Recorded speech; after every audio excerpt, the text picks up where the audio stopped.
ஜனநாயகன் படத்திற்கு தணிக்கை சான்று வழங்க உத்தரவிட்டதற்கு எதிராக மேல்முறையீடு செய்யப்பட்டது. அந்த மேல்முறையீட்டு மனு மீதான விசாரணை இன்னும் சற்று நேரத்தில் நடைபெறவுள்ளது.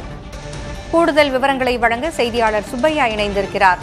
சுப்பையா, கூடுதல் விவரங்கள் என்ன?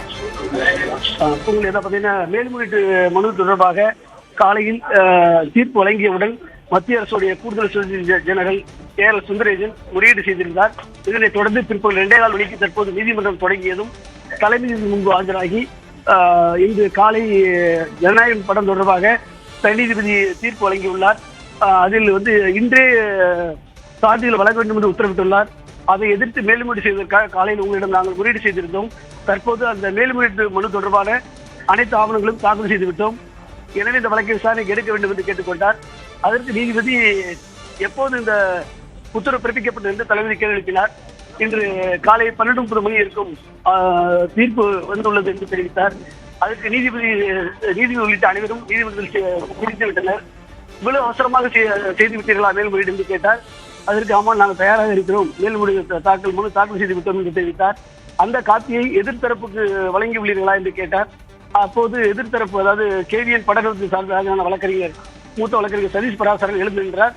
காப்பி இன்னும் வழங்கவில்லை என்று தெரிவித்தார். அந்த காப்பியை உடனே வழங்குங்கள் என்று தலைமை தெரிவித்தார். இதனைத் தொடர்ந்து இந்த வழக்கை 3:30 மணிக்கு விசாரணைக்கு எடுத்துக்கொள்கிறோம். அதற்குள் இந்த காப்பியை வழங்கி விடுங்கள். அவர்களும் நீங்கள் உங்கள் மேல்முறையீடு மனு விவரங்களை படிக்க வேண்டும், அவர்களும் பதிலளிப்பதற்கு தயாராக இருக்கும் என்று தெரிவித்தார். அப்போது மத்திய அரசுடைய சொலிசிட்டர் ஜெனரல், மத்திய அரசுடைய தலைமை வழக்கறிஞர் துஷார் மேத்தா வீடியோ காணொலி மூலமாக ஆஜரானார். காணொலி ஆஜராகி அவர் இந்த வழக்கில் தான் சில கருத்துக்களை, வாதங்களை முன்வைக்க இருப்பதாக தெரிவித்தார். அதற்கு தலைமை நீதிபதி ஏற்றுக்கொண்டு நீங்கள் வாதங்களை முன்வைக்கலாம், இந்த வழக்கை பிற்பகல் 3:30 மணிக்கு விசாரணைக்கு எடுத்துக்கொள்ளும் என்று தெரிவித்தார். இதனைத் தொடர்ந்து தற்போது வழக்கு தெரிவிக்கப்பட்டுள்ளது. 3:30 மணிக்கு இந்த வழக்கு வீட்டு விசாரணைக்கு எடுத்துக் கொள்ளப்பட உள்ளன. இந்த வழக்கில் மத்திய அரசு தரப்பில் டெல்லி மத்திய அரசுடைய தலைமை வழக்கறிஞர் ஆஜராகுவதால் ஒரு பெரிய பரபரப்பு ஏற்பட்டுள்ளது. பூங்கொழி,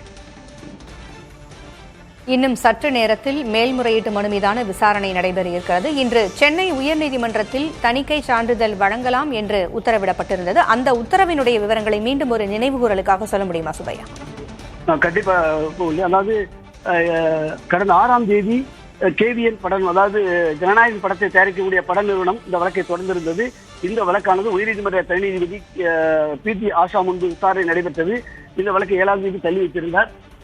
இது தொடர்பான சான்றிதழ் குழுவில், அதாவது தணிக்கை சான்றிதழ் வழங்கக்கூடிய குழுவில் இடம்பெற்றுள்ள புகார் கொடுத்தவர் யார் என்ற விவரங்களை தாக்கல் செய்யுமாறு தெரிவித்த அடுத்து வழக்கு விசாரணை 7ஆம் தேதிக்கு தள்ளி வைக்கப்பட்டுள்ளது. 7ஆம் தேதி இந்த வழக்கு விசாரணைக்கு வந்தபோது அந்த தணிக்கைக்குழு இடம்பெற்றிருந்த 5 பேரில் ஒருவரே புகார் அளித்திருந்தார் என்று தெரிவித்தார்கள். அப்போதே நீதிபதி இந்த புகார் ஏற்கத்தக்கதில்லை என்று கருத்து தெரிவித்திருந்தார். ஆனாலும் தொடர்ந்து இருதரப்பு வாதங்களும் நடைபெற்றன. அதே போன்று KVN பட நிறுவனம், அதாவது ஜனநாயக படத்தை தயாரிக்கக்கூடிய அந்த பட நிறுவனம் சார்பில் வேண்டுமென்றே தங்களை காலந்தாழ்த்துவதாகவும் தாங்கள் அந்த காட்சிகளை நீக்கிவிட்டு மீண்டும் தாக்கல் செய்துவிட்டோம், ஆனால் இவர்கள் மறு ஆய்வுக்கு அனுப்பி வேண்டுமென்றே தாமதம் செய்ததாக குற்றம் சாட்டியிருந்தார்கள். இருதரப்பு வாதங்களை கேட்ட நீதிபதி இந்த வழக்கின் விசாரணையை தள்ளி வைத்திருந்தார். தற்போது இந்த வழக்கின் விசாரணை முடித்த நீதிபதி 9ஆம் தேதி தீர்ப்பளிப்பதாக தெரிவித்திருந்தார். இன்று காலை இந்த வழக்கில் தீர்ப்பு வழங்கப்பட்டது. இன்றுதான் அந்த படத்தையும் வெளியிடுவதாக பட நிறுவனத்தினர் முடிவு செய்து அறிவித்திருந்தார்கள். இன்று காலை தீர்ப்பு 10:30 மணிக்கு வழங்கப்பட்ட தீர்ப்பில் படத்தை திரையிடலாம், மறு ஆய்வுக்கு அனுப்பிய உத்தரவு தவறு என்று நீதிபதி குறிப்பிட்டிருந்தார். அது மட்டுமல்லாமல் அந்த சென்சார் போர்டு உறுப்பினர் அனைவருமே இந்த படத்துக்கு சான்றிதழ் வழங்குவதாக அறிவித்த பிறகு மீண்டும் அதை நிறுத்தி வைப்பதோ அல்லது அதில் வேறு உத்தரவு பிறப்பதோ ஏற்கத்தக்கது என்றும் நீதிபதி தெளிவாக குறிப்பிட்டிருந்தார். இந்த தனி நீதிபதி அறிவித்த தீர்ப்பை எதிர்த்து மேல்முறையீடு செய்வதற்கு காலையில் முறையீடு செய்து அவகாசம் கேட்டார்கள். அதற்கு நீதிமன்றம் அனுமதி வழங்கியது. தற்போது அப்பீல் மனுக்களை தாக்கல் செய்துள்ளார்கள். இந்த வழக்கை விசாரணைக்கு எடுக்க வேண்டும் என்று கேட்டுள்ளனர். நீதிபதியும் எடுப்பதாக அறிவித்து தற்போது 3:30 மணிக்கு வழக்கை தள்ளி வைத்துள்ளார். அதற்குள் பட நிறுவனத்திற்கு இவர்கள் தாக்கல் செய்த மேல்முறையீட்டு ஆவணங்களை வழங்க வேண்டும் என்று உத்தரவிட்டிருப்பதால் இருதரப்பு வாதிடுவதற்கு ஏதுவாக 3:30 மணிக்கு வழக்கு தள்ளி வைக்கப்பட்டுள்ளது. பூங்குழலி, தணிக்கை வாரியத்திலிருந்து என்னென்ன வாதங்களை முன்வைக்க வாய்ப்பு இருக்கிறது இந்த மேல்முறையீட்டு மனுவில்? தணிக்கை குழுவை பொறுத்தவரை அவர்கள் ஆரம்பத்திலிருந்தே ஒரு கருத்தை பிரதானமாக எடுத்து வைக்கிறார்கள். என்றால் ஆரம்பத்தில் சான்றிதழ் வழங்குவதாக தெரிவித்திருந்தாலும் இதில் அந்த குழுவை சேர்ந்த உறுப்பினர் ஒருவரே பரிந்துரை செய்துள்ளார். சில படம் தொடர்பான சில சர்ச்சைகளை பரிந்துரை செய்துள்ளார். அதன் அடிப்படையில் மறு ஆய்வு குழு அளித்துள்ளது என்று தெரிவித்துள்ளார்கள். எனவே மறு ஆய்வு குழு முடிவு செய்த பிறகுதான் தங்களால் முடிவெடுக்க முடியும் என்ற வாதங்களை முன்வைத்தார்கள். அதே வாதங்களை தான் தற்போது இங்கும் முன்வைக்க வாய்ப்பிருக்கிறது.